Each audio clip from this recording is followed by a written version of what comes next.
Bali's iconic cliffs are facing a controversial development, and the public has spoken. A glass lift project, designed to provide access to a breathtaking viewpoint, has sparked an uproar, leading to its eventual demolition. Governor Wayan Koster has made a bold decision, ordering the removal of the partially built structure within 6 months.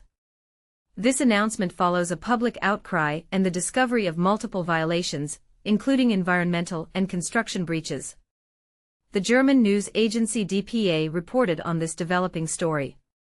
The 180-meter lift, almost 70% complete, was intended to offer a safer option for tourists visiting the famous T-Rex cliff at Kelingking Beach. However, the white steel frame became a subject of fierce debate, with many arguing it detracted from the natural beauty of the iconic landscape. But here's where it gets controversial: Koster's decision is not just about aesthetics. He emphasizes the need to protect Bali's nature, culture, and social values. He refutes claims that this move is anti-investment, stating, "Bali needs investment, but it must be done with integrity and responsibility. Development should protect, not exploit." The developer, PT Indonesia Kaishi Tourism Property Investment Development, will have to restore the area to its original state within 3 months after the lift's removal. This is a significant step to ensure the island's natural integrity is maintained.